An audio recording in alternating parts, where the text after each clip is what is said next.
एक महिला अपने पति का कत्ल अपने बॉयफ्रेंड से मिलके कर लेती है और कत्ल होने के बाद अपने बॉयफ्रेंड के साथ एक मंदिर में जाकर शादी कर लेती है और आराम से रहने लगती है। जब कोई पूछता उसके पति के बारे में तो वह बताती कि हमें पता नहीं है वो कहाँ गए हैं, सो हमें वो कुछ भी नहीं बताते थे। इसके बाद जब इसके पति के घर वालों पुलिस में जाकर रिपोर्ट लिखाते हैं, उसके बाद पुलिस जब खोजबीन करती है तो पता चलता है कि उसका कत्ल हो चुका है।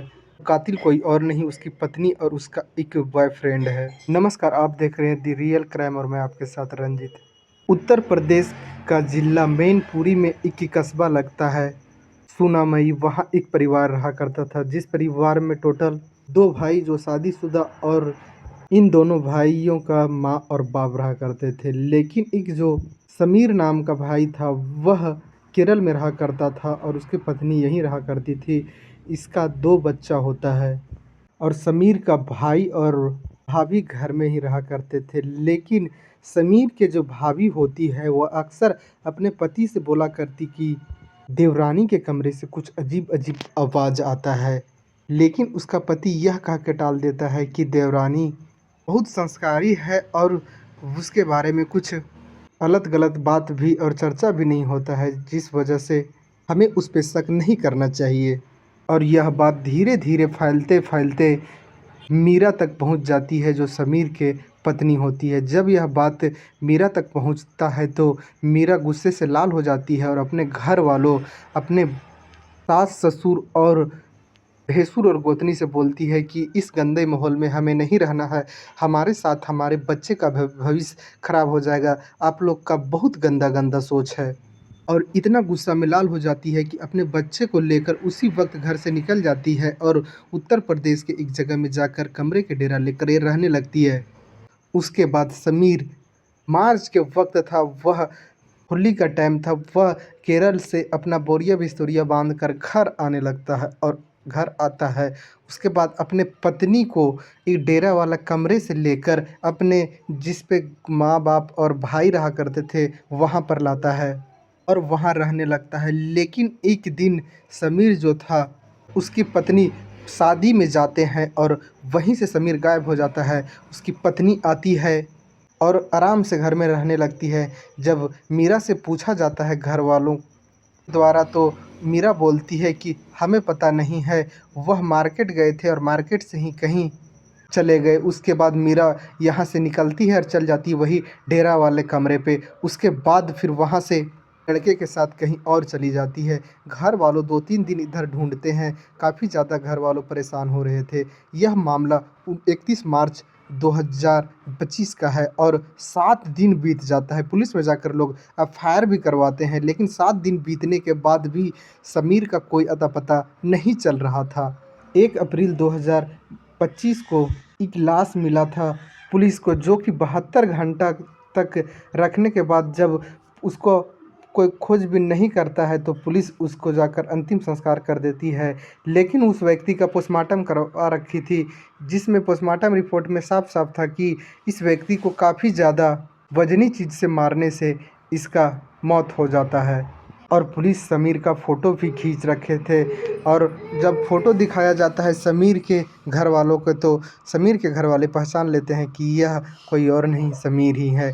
उसके बाद पुलिस तसल्ली से समीर के घर वालों से पूछताछ करती है तो समीर के जो भाभी थी वह बताती है कि समीर के जो पत्नी थी मीरा, उसके कमरे से कुछ अजीब अजीब सा आवाज़ आता था। और यह बात मैं अपने पति से बोला करता था, लेकिन पति ही इग्नोर कर दिया करते थे। सारा बयान सुनने के बाद पुलिस को लगा कि समीर के पत्नी मीरा से भी एक बार मिल लेना चाहिए।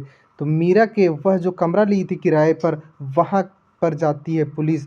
तो पता चलता है कि वहाँ मीरा है ही नहीं। उसके बाद पता चलता है कि एक लड़का के साथ मीरा चली गई है, जिसका नाम रिंकू है, रिंकू चौहान है और यह उत्तर प्रदेश के लोहा बादशाहपुर में रहा करता है। जब पुलिस रिंकू के घर जाती है और वहाँ दरवाज़ा खटखटाती है तो एक महिला दरवाज़ा खोलती है और जब समीर के माँ बाप आए हुए थे उस वक्त पुलिस के साथ और वह महिला को देखते हैं समीर के माँ बाप, यह मेरी बहू मीरा है। और अंदर से एक लड़का निकलता है जो कि रिंकू था।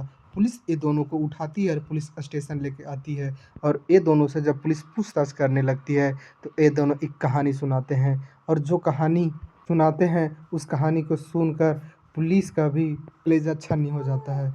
समीर के पत्नी घर पे अकेली बोर हुआ करती। समीर केरल में रहा करता था और समीर की पत्नी घर पे तो इंस्टाग्राम चालू करती है और इंस्टाग्राम पे कुछ वीडियो और फोटो पोस्ट करने लगती है और इसका वीडियो और फोटो रिंकू नाम के व्यक्ति के पास चला जाता है और रिंकू इसका वीडियो को लाइक करने लगता है और एक दिन कमेंट करता है और रिंकू बोलता है कि मैं तुमसे मिलना चाहता हूँ, लेकिन मीरा बोलती है कि मैं शादीशुदा हूँ और रिंकू बोलता है इधर से कि हमें कोई दिक्कत नहीं है।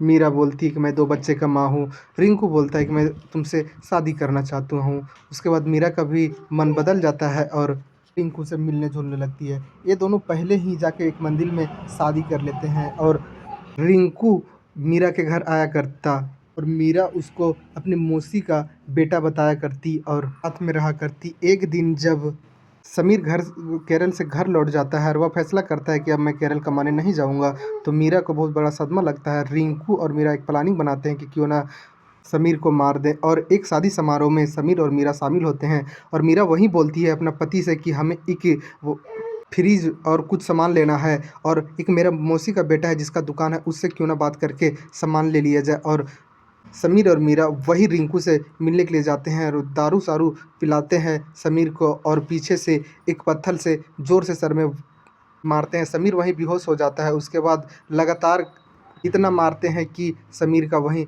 दम टूट जाता है। उसके बाद वहाँ से लेकर समीर के बॉडी को एक सड़क के किनारे फेंक कर ये दोनों आराम से समीर के घर रहने लगते हैं। पुलिस ये दोनों को गिरफ्तार कर लिया। अब यह मामला कोर्ट में जाएगी, सज़ा का इंतज़ार है। और इस कहानी में इतना ही। जय हिंद, जय भारत।